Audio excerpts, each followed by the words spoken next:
Good morning student. आज हम standard 9 का हिंदी विषय पढ़ेंगे। तीसरा इकाई है क्या निराश हुआ जाए। इसका साहित्य प्रकार निबंध है।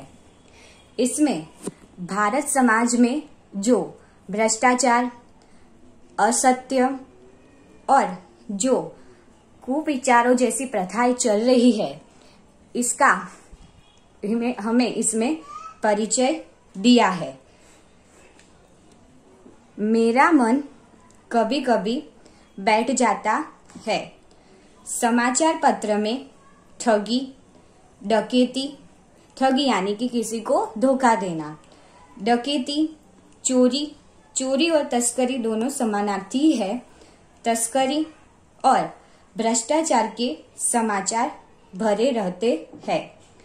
आरोप प्रत्यारोप का कुछ ऐसा वातावरण बन गया है कि लगता है देश में कोई ईमानदार आदमी ही नहीं रह गया है।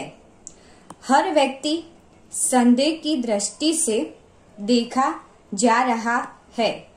जो जितने ही ऊंचे पद है उनमें उतने ही अधिक दोष दिखाई जाते हैं।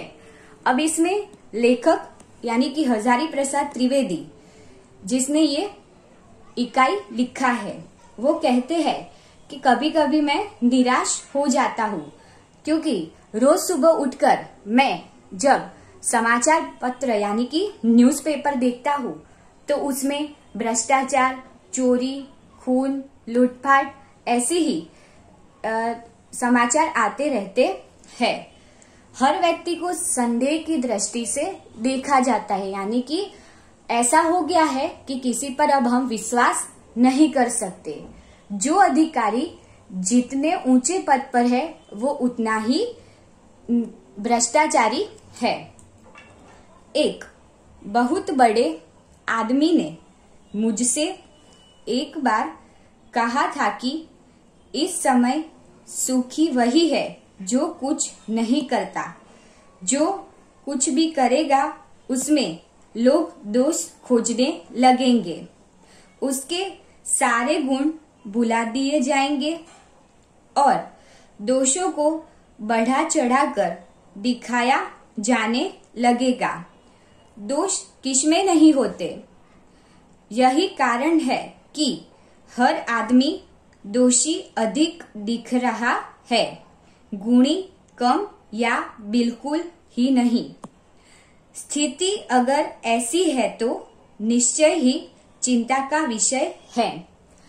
अब क्या हो गया है कि आज के समय में हम कुछ करते हैं तो लोग हमारी अच्छी बातें की ढूंढने की बजाय बुरी बातें देखते हैं, यानी कि तारीफ करने की बजाय हमारे दोष देखते हैं। इसीलिए अच्छा काम करना या नहीं करना वो भी हमें सोच समझकर करना पड़ता है। क्या यही भारतवर्ष है जिसका सपना तिलक और गांधी ने देखा था? रविंद्रनाथ ठाकुर और मदन मोहन मालवीय का महान संस्कृत सभ्य भारतवर्ष किसी अतीत के गह्वर में डूब गया। आर्य और द्रविड़, हिंदू और मुसलमान, यूरोपियन और भारतीय आदर्शों की मिलन भूमि महामानव समुद्र क्या सुख ही गया? मेरा मन कहता है ऐसा हो नहीं सकता। हमारे महान मनुष्यों के सपनों का भारत है और रहेगा।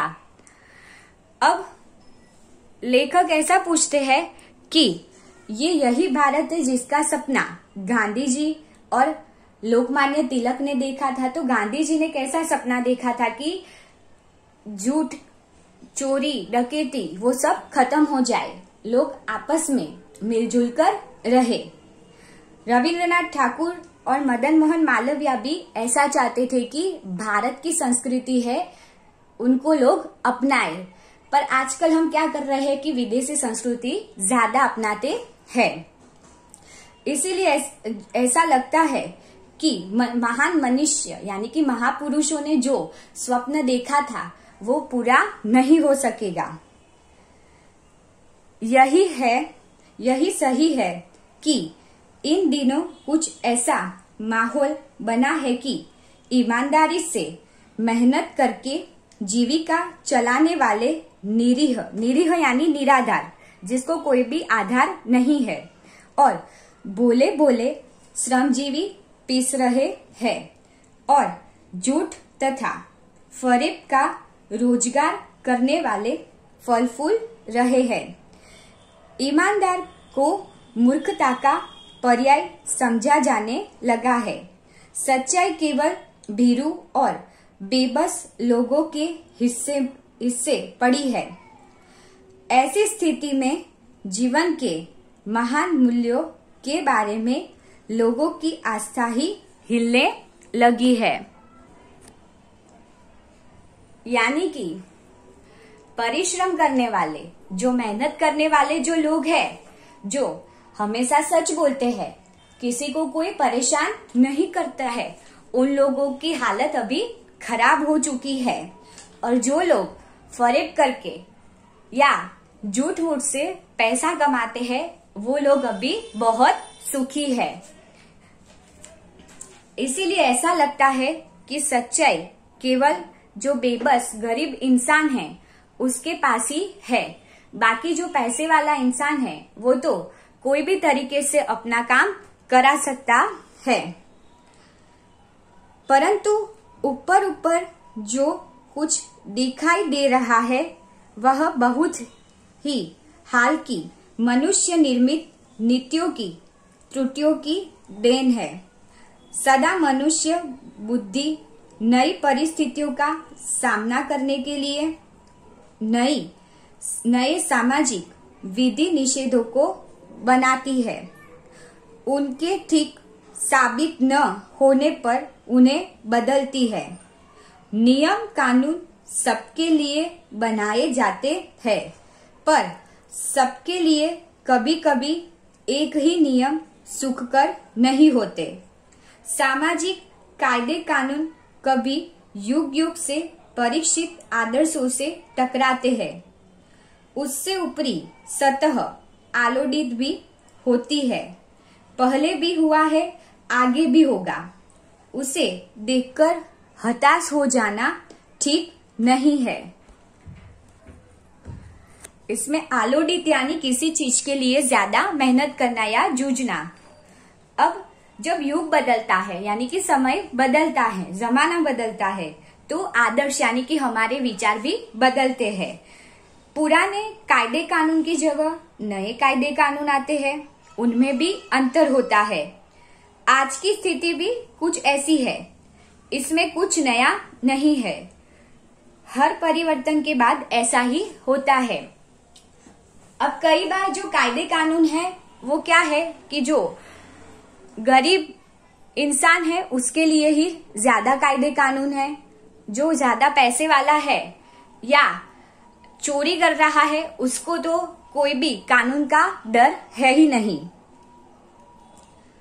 भारतवर्ष ने कभी भी भौतिक वस्तु के संग्रह को बहुत अधिक महत्व नहीं दिया है। उसकी दृष्टि से मनुष्य के भीतर जो महान आंतरिक तत्व स्थिर भाव से बैठा हुआ है वही चरम और परम है। लोभ, मोह, काम, क्रोध आदि विकार मनुष्य में स्वाभाविक रूप से विद्यमान रहते हैं, पर उन्हें प्रधान शक्ति मान लेना और अपने मन तथा बुद्धि को उन्हीं के इशारे पर छोड़ देना बहुत निष्कृत आचरण है। निष्कृत यानी अच्छा नहीं है। वो भारतवर्ष ने कभी भी उन्हें उचित नहीं माना। उन्हें सदा संयम के बंधन से बांधकर रखने का प्रयत्न किया है, परंतु भूख की उपेक्षा नहीं की जा सकती। बीमार के लिए दवा की उपेक्षा नहीं की जा सकती। गुमराह को ठीक रास्ते पर ले जाने के उपायों की उपेक्षा नहीं की जा सकती। यानी कि भारत ने कभी भौतिक वस्तु के संग्रह को महत्व नहीं दिया। अब भौतिक वस्तु में हमारी जो प्रॉपर्टी है, पैसा है, वो सब यानी कि मिलकत है, वो हमारी क्या है, भौतिक वस्तु। यानी कि हमारी जो सुख सुविधा के साधन है वो सारे किस में आते हैं, भौतिक वस्तु में आते हैं। हमारे यहाँ अध्यात्म को महत्व दिया गया है। अध्यात्म यानी हमारा धर्म, हमारे अच्छे विचार, हमारी अच्छी सोच, मानवता, इंसानियत। मनुष्य में लोभ, मोह, काम, क्रोध आदि विकारों का होना स्वाभाविक है, पर भारत ने इन पर संयम रखने का जोर दिया है। यानी कि हमारे मन में तरह तरह के विचार आते हैं, उसमें अच्छे भी आते हैं और बुरे भी विचार आते हैं, पर हमें क्या करना चाहिए, बुरे विचारों को नष्ट कर देना चाहिए और जो काम है, क्रोध है, उस पर हमें संयम यानी कि कंट्रोल रखना चाहिए।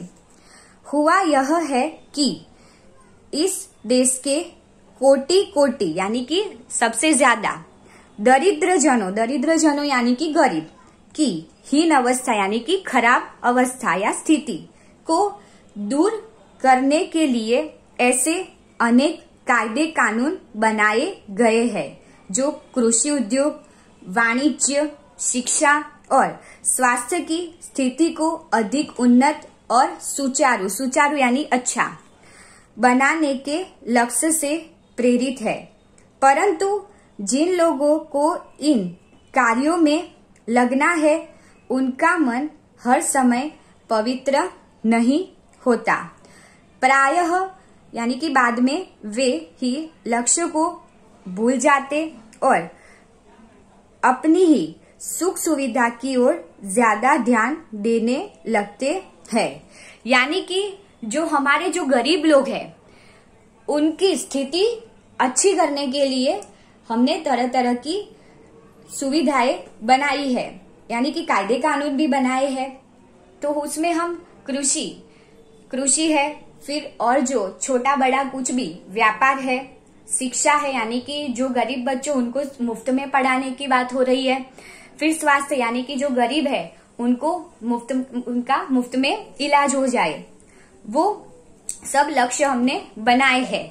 पर कई बार ऐसा होता है कि जिन लोगों ने ये सब कायदे कानून बनाए हैं वो ही उनसे दूर होते चले जाते हैं और वो कायदे कानून की तरफ ध्यान नहीं देते। इसीलिए जो गरीब है उनकी जो स्थिति है वो अच्छी नहीं बन सकती। व्यक्ति चित्त सब समय, चित्त यानी हमारा ध्यान या हमारा मस्तिष्क मगज समय आदर्शों द्वारा चालित नहीं होता। जितने बड़े पैमाने पर इन क्षेत्रों में मनुष्य की उन्नति के विधान बनाए गए, उतनी ही मात्रा में लोभ, मोह जैसे विकार भी विस्तृत होते गए। लक्ष्य की बात भूल गए, आदर्शों को मजाक का विषय बनाया गया और संयम को दकियानुसी यानी कि पुराने ख्याल वाला मान लिया गया। परिणाम जो होना था वह हो रहा है। यह कुछ थोड़े से लोगों के बढ़ते हुए लोभ का नतीजा है, परंतु इससे भारतवर्ष के पुराने आदर्श और भी अधिक स्पष्ट रूप से महान और उपयोगी दिखाई देने लगे हैं। यानी कि क्या हो रहा है कि जो काम, क्रोध, जो लोभ है, यानी कि किसी चीज के लिए ज्यादा लालच करना, वो सब अभी बढ़ गया है। जो लोग संयम यानी कि कंट्रोल रखते हैं, सच की बात यानी कि सच के मार्ग पर चलते हैं, आदर्शों को अपनाते हैं, उन लोगों की क्या उड़ाई जाती है, मजाक उड़ाई जाती है। परंतु जो उन लोगों को क्या बोला जाता है कि वो पुराने ख्याल वाला है। परंतु अभी क्या हो गया है कि जो आदमी आदर्श को अपनाता है और संयम रखता है वो आगे जाके क्या होगा, महान बनेगा। भारतवर्ष सदा कानून को धर्म के रूप में देखता आ रहा है। आज एकाएक कानून और धर्म में अंतर कर दिया गया है। धर्म को धोखा नहीं दिया जा सकता, कानून को दिया जा सकता है। यही कारण है कि लोग धर्म भीरू यानी धर्म से डरने वाले धर्म भीरू है, वे कानून की त्रुटियों से लाभ उठाने में, त्रुटि यानी कमी, लाभ उठाने में संकोच नहीं करते। यानी कि हमारी जो न्याय व्यवस्था है यानी कि हमारा कानून है उसको हमारे धर्म से जोड़ दिया गया है, क्योंकि भारत में सदा ही धर्म को सबसे ज्यादा महत्व दिया गया है। और ऐसा है कि हम धर्म को कभी भी धोखा नहीं दे सकते, कानून को दे सकते हैं। इस बात के पर्याप्त प्रमाण खोजे जा सकते हैं कि समाज के ऊपरी वर्ग में चाहे जो भी होता रहा हो, भीतर भीतर भारतवर्ष अब भी यह अनुभव कर रहा है कि धर्म कानून से बड़ी चीज है। अब भी सेवा, ईमानदारी, सच्चाई और आध्यात्मिकता के मूल्य बने हुए हैं। वे दब अवश्य गए हैं लेकिन नष्ट नहीं हुए। आज भी वह मनुष्य से प्रेम करता है, महिलाओं का सम्मान करता है, झूठ और चोरी को गलत समझता है, दूसरे को पीड़ा पहुंचाने को पाप समझता है। हर आदमी अपने व्यक्तिगत जीवन में इस बात का अनुभव करता है। समाचार पत्रों में जो भ्रष्टाचार के प्रति इतना आक्रोश है वह यही साबित करता है कि हम ऐसी चीजों को गलत समझते हैं और समाज से उन तत्वों की प्रतिष्ठा कम करना चाहते हैं जो गलत तरीके से धन या मान संग्रह करते हैं। अब आज ऐसा हो गया है कि ऐसा हमें लगता है कि अब कोई ईमानदारी से जीता है तो उसकी कोई इज्जत नहीं है, लोग उसकी हंसी मजाक उड़ाते हैं, पर ऐसा नहीं है। अभी भी सब में इंसानियत जिंदा है, क्योंकि लोग अंदर से तो यह बात जानते हैं कि महिलाओं का सम्मान करना चाहिए, किसी को ठेस नहीं पहुंचानी चाहिए या किसी को पीड़ा नहीं देनी चाहिए, दुख नहीं पहुंचाना चाहिए, या तो चोरी नहीं करनी चाहिए, भ्रष्टाचार नहीं करना चाहिए, आपस में मिलजुल कर रहना चाहिए। सबको यह बात पता है। अब ये कैसे मालूम हो सकती है कि सबको यह बात पता है? तो हम रोज बरोज समाचार पत्र में यानी कि न्यूज़पेपर में कोई भी ऐसे न्यूज देखते हैं कि जिसके प्रति लोगों ने अपना आक्रोश दिखाया हो यानी कि गुस्सा दिखाया हो। अब वो भ्रष्टाचार की बात हो या महिला के सम्मान की बात हो या किसी के साथ अन्याय हुआ हो, इस पर से हमें लगता है कि लोगों में अभी भी इंसानियत जिंदा है। दोषों का पर्दाफाश करना बुरी बात नहीं है। बुराई यह मालूम होती है कि किसी के आचरण के गलत पक्ष को उद्घाटित करते समय उसमें रस लिया जाता है और दोषोद्घाटन को एकमात्र कर्तव्य मान लिया जाता है। बुराई में रस लेना बुरी बात है। अच्छाई को उतना ही रस लेकर उजागर न करना और भी बुरी बात है।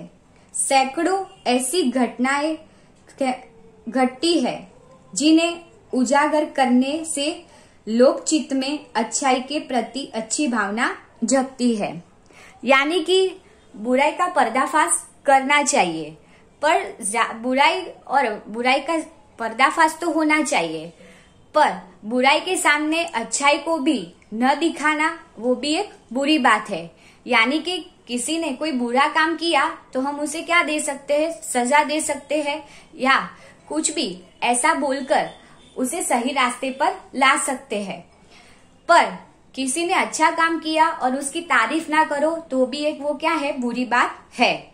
यानी कि जो अच्छा काम करता है उसको भी उतनी ही तारीफ मिलनी चाहिए। एक बार रेलवे स्टेशन पर टिकट लेते हुए गलती से मैंने 10 के बजाय 100 रुपए का नोट दिया और मैं जल्दी जल्दी गाड़ी में आकर बैठ गया।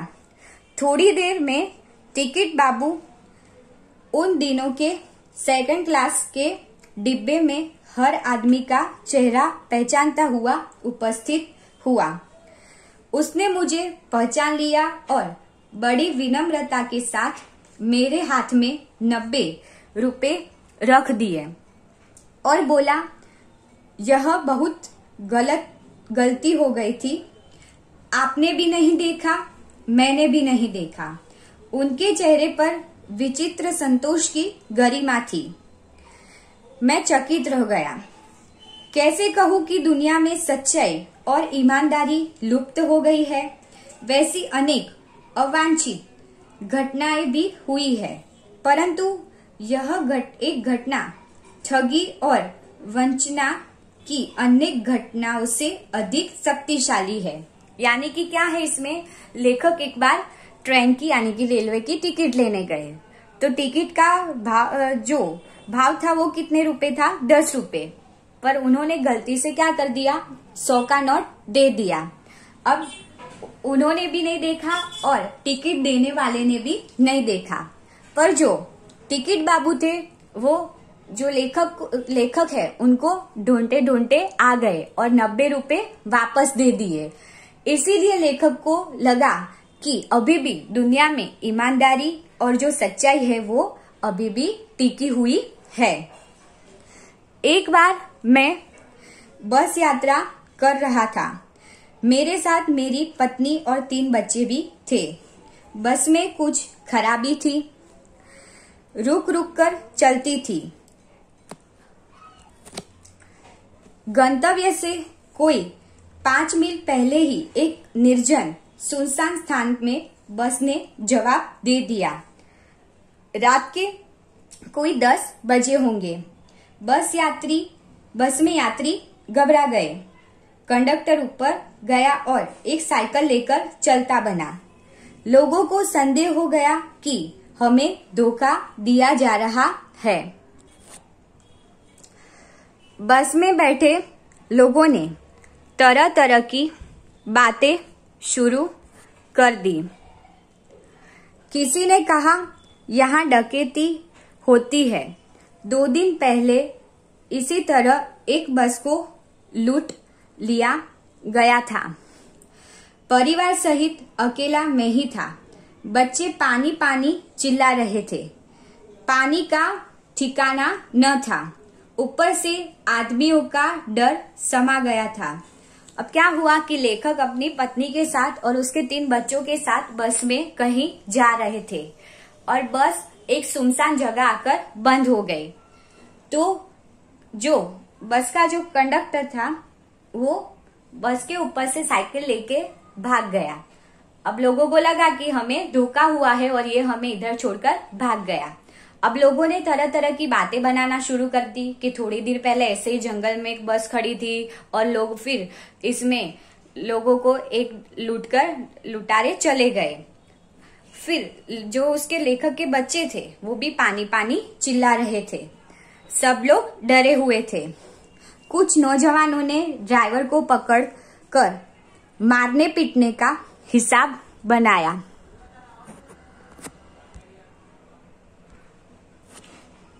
ड्राइवर के चेहरे पर हवाइयां उड़ने लगी।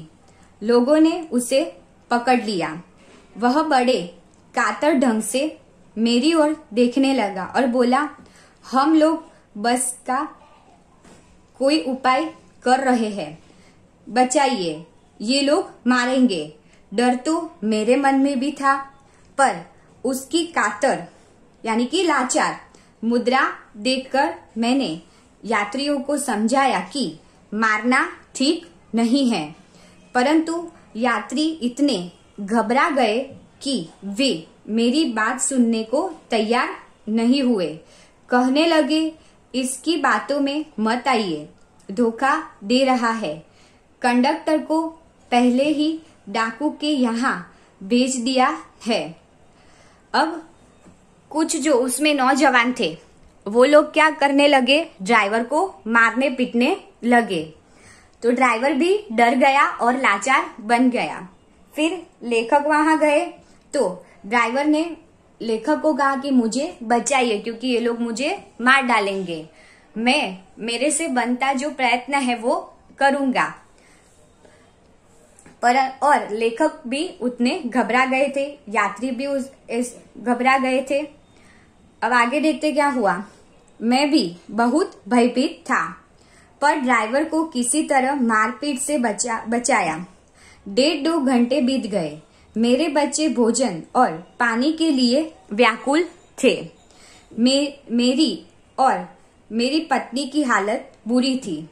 लोगों ने ड्राइवर को मारा तो नहीं, पर उसे बस से उतारकर एक जगह घेर कर रखा। कोई भी दुर्घटना होती है तो पहले ड्राइवर को समाप्त कर देना उन्हें उचित जान पड़ा। ये गिड़गिड़ाने का कोई विशेष असर नहीं पड़ा। इसी समय क्या देखता हूँ, एक खाली बस चली आ रही है और उस पर हमारा बस कंडक्टर भी बैठा हुआ है। उसने आते ही कहा, अड्डे से नई बस लाया हूँ, इस पर बैठिए। वह बस चलाने लायक नहीं है। फिर मेरे पास एक लोटे में पानी और थोड़ा दूध लेकर आया और बोला, पंडित जी, बच्चों का रोना मुझसे देखा नहीं गया। वही दूध मिल गया, थोड़ा लेता आया। यात्रियों में फिर जान आई। सबने उसे धन्यवाद दिया। ड्राइवर से माफी मांगी और 12 बजे से पहले ही सब लोग बस अड्डे पर यानी कि बस स्टेशन पर पहुंच गए। अब क्या हुआ, लेखक भी डरे हुए थे और फिर लोगों ने ड्राइवर को तो नहीं मारा, पर बस के नीचे सब ड्राइवर को घेर कर खड़े हुए थे कि कोई भी डाकू या कोई भी दुर्घटना हो तो पहले ड्राइवर को खत्म कर देते। पर थोड़ी देर में क्या हुआ, एक बस दूर से दिखाई दी पड़ी और उसमें कंडक्टर भी बैठा हुआ था। थोड़े नजदीक आया, फिर उसने बोला कि मैं बस अड्डे से यानी कि बस स्टेशन से नई बस लेके आया हूँ। फिर उन्होंने यानी कि जो कंडक्टर था वो लेखक के पास गया और दूध और थोड़ा खाने पीने का जो भी सामान था वो दिया। और कंडक्टर बोला कि मुझे बच्चों का रोना देखा नहीं गया। फिर लोगों ने ड्राइवर से माफी मांगी और सब लोग 12 बजे से पहले बस अड्डे यानी कि बस स्टेशन पर पहुंच गए। कैसे कहूं कि मनुष्यता एकदम समाप्त हो गई। कैसे कहूं कि लोगों में दया माया रह नहीं गई। जीवन में न जाने कितनी ऐसी घटनाएं हुई है जिन्हें मैं भूल नहीं सकता। ठगा भी गया हूँ, धोखा भी खाया है, परंतु बहुत कम स्थल पर विश्वासघात नाम की चीज मिलती है। केवल उन्हीं बातों का हिसाब रखो जिनमें धोखा खाया है, तो जीवन कष्टकर हो जाएगा। परंतु ऐसी घटनाएं भी बहुत कम नहीं है जब लोगों ने अकारण यानी कि बिना वजह सहायता की है, निराश मन को ढाढ़स कर दिया है और हिम्मत बंधाई है।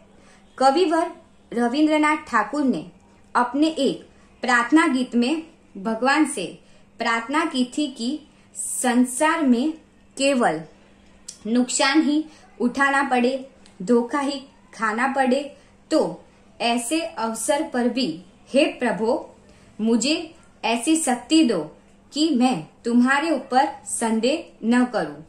यानी कि लेखक कहते हैं कि मेरे साथ जो भी घटना हुई, जो बस वाली, इस पर से लगता है कि अभी संसार में मनुष्यता खत्म नहीं हुई, यानी कि लोगों में अभी भी दया भावना है।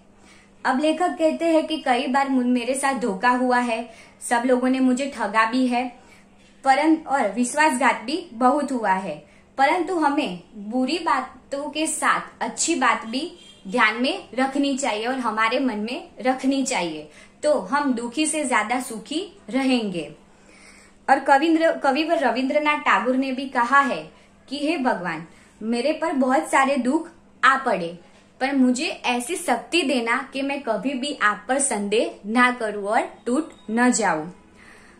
मनुष्य को बनाई विद्या गलत नतीजे तक पहुंच रही है, तो इन्हें बदलना होगा।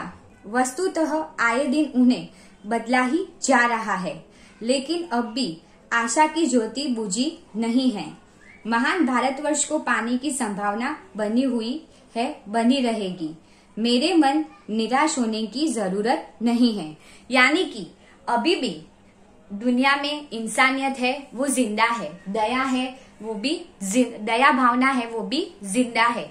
इसीलिए इस पर से हम यह कह सकते हैं कि अभी भी निराश होने की जरूरत नहीं है। स्टूडेंट, मुझे आशा है कि आप लोगों को तीसरा इकाई क्या निराश हुआ जाए ठीक से ध्यानपूर्वक समझा होगा और सुना होगा। धन्यवाद।